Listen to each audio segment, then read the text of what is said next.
Le chat botté et le voleur de bottes.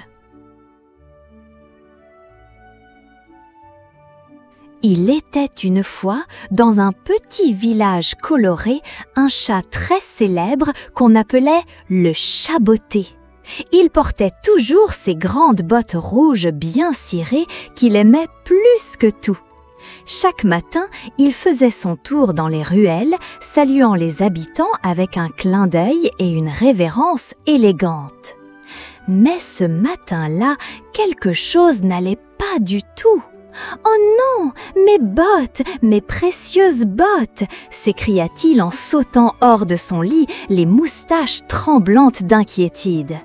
Il tourna en rond, fouilla sous le lit, derrière la commode, dans la marmite à soupe, oui, même là, mais rien, plus de bottes. « Ce n'est pas possible, elles ne peuvent pas s'être envolées !» grogna-t-il avec colère. « Et mes autres paires, disparus aussi !» Il sortit en courant dans la rue, les pattes nues sur les pavés encore tièdes du soleil du matin. Mais ce qu'il vit le fit miauler de surprise. « Ah, regardez ça !» cria-t-il en appelant les villageois. Les portes s'ouvrirent une à une et les têtes apparurent, les visages marqués par l'étonnement, puis la panique. Madame Tortue hurlait « On m'a pris mes pantoufles à fleurs !» Monsieur Blaireau râlait « Et mes bottes de pluie, elles étaient neuves !» Même le coq du village n'avait plus ses sabots dorés qu'il portait pour les grandes occasions. Le silence se fit, et puis soudain, un « plouf » retentit. Une vache venait de glisser, sans ses sabots, dans une flaque d'eau boueuse. « Mon, c'est un cauchemar !» grogna-t-elle toute sale en agitant ses pattes. Le chat botté grimpa sur un tonneau et déclara d'une voix forte « Mes amis, quelqu'un ou quelque chose a volé toutes les bottes du village et ce n'est pas une farce !» Des murmures effrayés montèrent dans l'air. Un enfant pleura. « Je voulais porter mes bottines à clochettes aujourd'hui !»« Ne vous inquiétez pas, mes chers amis, » dit le chat botté en bombant le torse. « Je jure sur mes moustaches que je trouverai le voleur et que je ramènerai chaque botte, chaque sandale et même chaque pantoufle. » Une vieille chouette hocha la tête gravement. « Faites vite, j'ai un rhume quand je marche sans mes chaussons. » Le chat botté se gratta le menton, il renifla l'air et murmura « ça sent l'affaire mystérieuse !»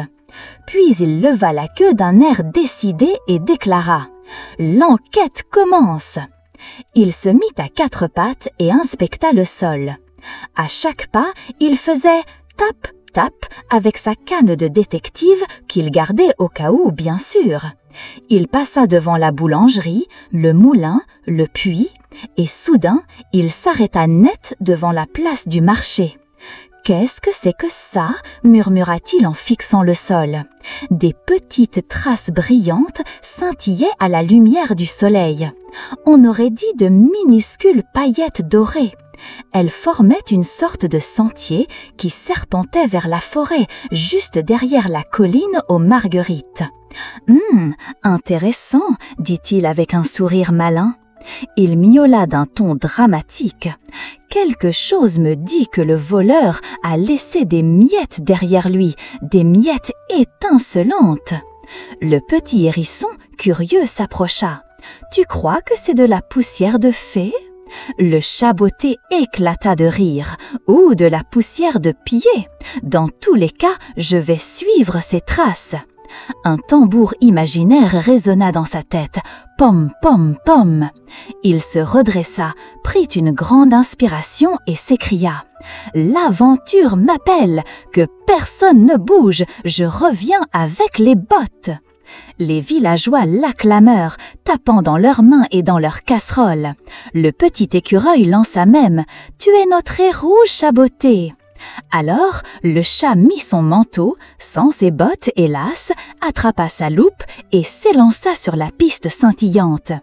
Et pendant qu'il s'éloignait en chantant une chanson de détective rigolote, « Je suis un chat malin, je suis toujours malin, je suis un chat botté, sans bottes ce matin », les villageois croisèrent les doigts et espéraient très fort qu'ils trouveraient le voleur, car personne n'aime marcher pieds nus sur des cailloux, surtout pas une vache qui glisse. Le chat botté avançait d'un pas vif, les moustaches frémissantes et la queue en alerte. À chaque pas, les petites paillettes dorées semblaient briller un peu plus fort, comme pour lui dire « Par ici !»« Quelle drôle de piste tout de même !» murmura-t-il en plissant les yeux. « On dirait que quelqu'un a renversé un pot de magie brillante. » Soudain, un petit bruit retentit.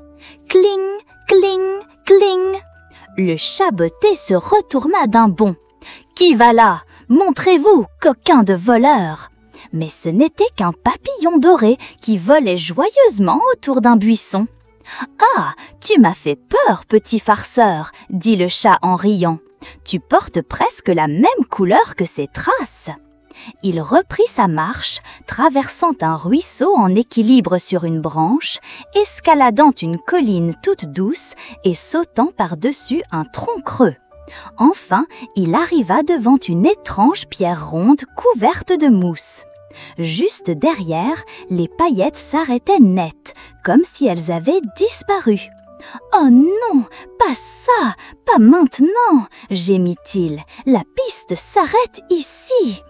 Il donna un petit coup de patte sur la pierre et là, un clic se fit entendre. La pierre s'ouvrit en deux dans un bruit magique. Fouch! Une lumière arc-en-ciel surgit et un passage apparut sous ses yeux. « Miaou de surprise !» s'exclama-t-il. « Un passage secret !» Sans hésiter, il sauta à l'intérieur. Il glissa, roula, tourna, boum, patatras, plouf! Il atterrit dans une grande botte rouge géante. Il se releva, étourdi, et regarda autour de lui. Ce qu'il vit le laissa bouche bée. Devant lui s'étendait un monde merveilleux. Des montagnes de chaussettes colorées, des arbres à lacets suspendus, des rivières de cirage scintillants et partout des chaussures qui bougeaient, parlaient et même dansaient.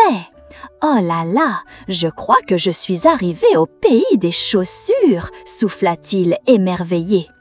Un petit mocassin bleu s'approcha de lui en trottinant. « Bonjour étranger, tu n'as pas l'air d'une chaussure !» Le chat botté s'inclina poliment. « Je suis le chat botté, détective du monde des humains, et je cherche un voleur de bottes. » Les chaussures s'agitèrent autour de lui. Une sandale cria « Un voleur, ici aussi on a perdu des amis !» Une botte de randonnée ajouta « Une petite ombre rapide passe chaque nuit et emporte ceux qui brillent le plus. » « Oh, elle laisse derrière elle de la poussière dorée !» couina une ballerine rose en tremblant. Le chat botté tapota son menton. « Alors ce n'est pas un simple voleur, mais un amateur de choses brillantes. » Un soulier verni s'approcha en chuchotant. Certains disent que c'est une créature ailée, minuscule et rapide comme le vent. Le chat dressa les oreilles. Une créature ailée, hein? Voilà un indice précieux. Soudain, une alarme retentit dans le ciel. Tout, tout! Les chaussures coururent dans tous les sens. Elle est de retour, hurla une tongue panique. Le chat botté bondit sur une botte géante pour avoir une meilleure vue. Dans le ciel, on apercevait une minuscule silhouette tournoyer.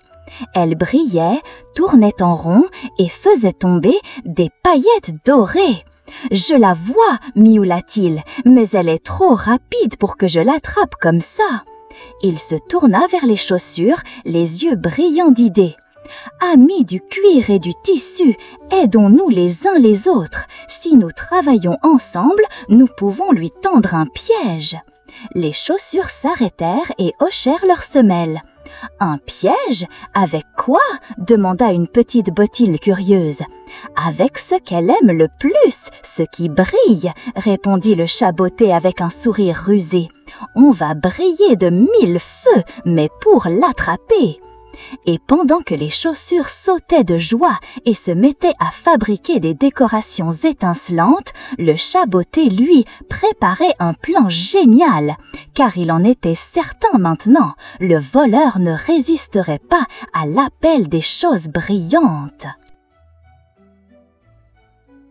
La nuit tombait doucement sur le pays des chaussures.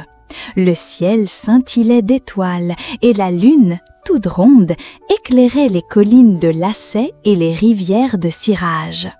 Le chat botté, bien installé sur un coussin de semelle douce, observait le piège avec attention. Autour de lui, les chaussures s'étaient données à fond. Une sandale avait fabriqué une guirlande de boucles d'or. Une pantoufle avait suspendu des grelots brillants à une branche. Et une chaussure à paillettes s'était même portée volontaire pour s'allonger au centre du piège. Elle clignait à chaque mouvement.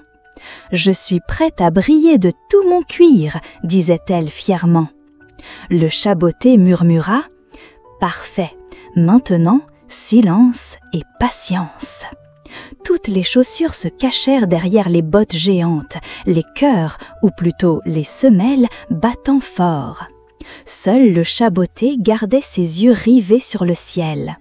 Soudain, un petit flop, flop, flop se fit entendre, puis un cling, cling, cling, comme une pluie de clochettes. « Attention, elle approche !» chuchota-t-il. Une silhouette noire et brillante descendit du ciel en tournoyant.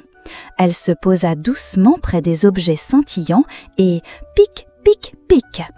Elle se mit à les ramasser avec frénésie. « Maintenant !» cria le chat botté. Clac! Une cloche magique tomba sur le voleur, emprisonnant la créature sous une pluie d'étincelles. « Attrapez !» miaula-t-il joyeusement. Les chaussures sortirent de leur cachette en courant, criant de joie. « On l'a eu! On l'a eu !» Le chat botté s'approcha lentement de la cloche et souleva le voile doré pour découvrir une toute petite pie aux plumes noires et blanches, les yeux grands ouverts et le bec plein de brillants. « Pie, pie !» fit la pie d'un air penaud. « Mais c'est toi le voleur ?» s'étonna le chat botté. « Une pie minuscule ?» La pie baissa la tête, visiblement gênée. « Je n'ai pas voulu faire de mal, » dit-elle d'une toute petite voix. « Je ne peux pas m'en empêcher, tout ce qui brille m'attire, c'est si joli. » Le chat botté croisa les bras. « Tu as volé toutes les bottes du village, et même celles de mes amis ici. » « Je suis désolée, » soupira la pie. « Je ne savais pas qu'elles étaient si importantes. Moi, je voyais juste des merveilles qui scintillaient, et j'ai tout pris. » Une botte de pluie s'approcha, encore en colère. « Et tu nous as laissé marcher nus.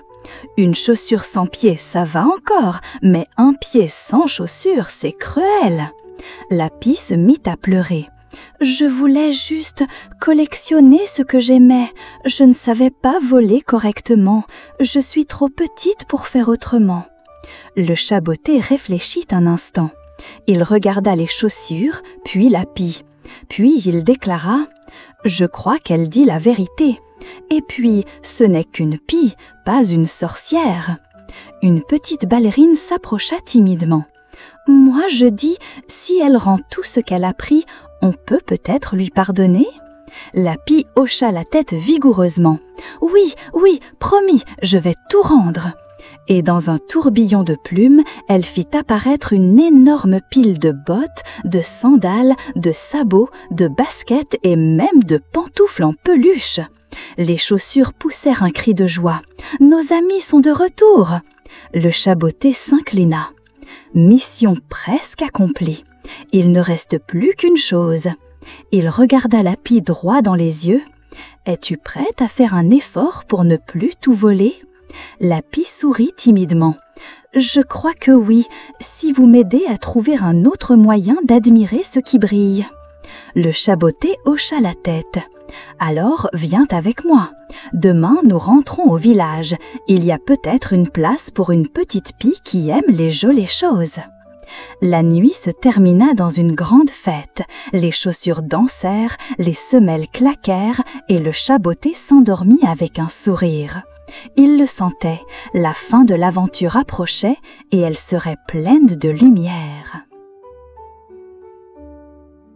Le lendemain matin, le soleil brillait joyeusement au-dessus du pays des chaussures. Le chaboté s'étira longuement, le dos bien droit et les moustaches toutes frisées. Il enfila enfin ses bottes rouges retrouvées, les embrassa même une fois chacune et déclara fièrement « Ah, mes précieuses bottes, comme vous m'avez manqué !» Autour de lui, les chaussures dansaient encore, heureuses d'avoir retrouvé leur compagnon disparu.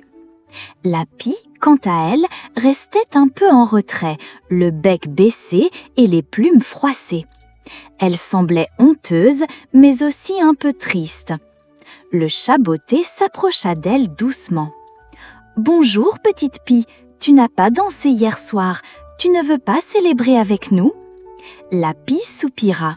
« Je suis contente que tout soit rentré dans l'ordre, mais je ne sais pas où aller maintenant. Je ne veux plus voler, mais je ne sais rien faire d'autre. » Le chaboté s'assit à côté d'elle. « Eh bien, justement, je pensais à quelque chose. Tu aimes ce qui brille, pas vrai ? » « Oh oui !» répondit-elle en ouvrant grand les ailes. « J'adore les paillettes, les reflets, le doré, l'argenté, même les lacets vernis. »« Et tu as de bons yeux et tu voles très bien » ajouta le chat. « Alors pourquoi ne deviendrais-tu pas la gardienne des chaussures brillantes ?» La pie cligna des yeux. « La gardienne, c'est un vrai travail, ça ?» « Oh que oui !» répondit fièrement le chaboté. « Il faut quelqu'un pour veiller sur les chaussures précieuses, les cirer, les ranger, les faire briller et surtout s'assurer qu'elles ne soient plus jamais volées. » Une chaussure à talons intervint. « Et on a besoin de quelqu'un pour organiser les défilés de chaussures une fois par semaine. Ce serait parfait pour elle. » La pie s'illumina de bonheur. « Vous me feriez confiance ?» « Bien sûr, » dit le chaboté en lui tapotant l'aile. « Tout le monde peut changer tant qu'il le veut vraiment. » Les chaussures poussèrent un grand cri de joie. « Vive la pie gardienne !» Une botte de cuir noir lui tendit un petit chapeau de chef d'équipe, brillant bien sûr. Elle le posa sur sa tête fièrement. « Je promets de veiller sur vous tous et de ne plus jamais voler sans permission, » déclara-t-elle solennellement. Le chaboté lui fit un clin d'œil. « Alors tout est bien qui finit bien. Mais maintenant, il est temps pour moi de rentrer. Mon village m'attend. » Les chaussures l'embrassèrent, le remercièrent, lui offrirent même une semelle d'or en souvenir.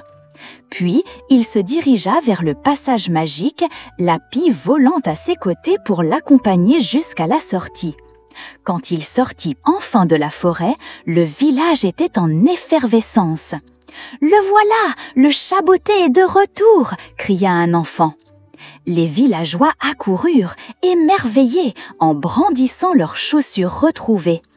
Madame Tortue pleurait de joie avec ses pantoufles à fleurs. Le coq portait à nouveau fièrement ses sabots dorés. Même la vache, cette fois, ne glissa pas dans la flaque. « Il l'a fait! Il a retrouvé toutes les bottes !» chantait-on partout. Le maire du village s'avança, très ému. « Chaboté, tu es notre héros. Comment pouvons-nous te remercier ?» Le chat sourit. « Tout simplement en prenant soin de vos chaussures et en n'oubliant jamais que même les voleurs peuvent changer. » La pie, perchée sur une branche, agita une aile. « Bonjour à tous, je suis la nouvelle gardienne des chaussures brillantes. » Les enfants applaudirent, curieux et contents. « Ouah, une pie qui brille !» Le chaboté s'assit, regarda le ciel et murmura « Mission accomplie !» Et moi, je vais pouvoir dormir avec mes bottes aux pieds. Morale de l'histoire, tout le monde peut se tromper, mais avec un peu d'aide, même une petite pie peut devenir une grande gardienne. Il ne faut jamais juger trop vite, car parfois, derrière une erreur, se cache un cœur brillant.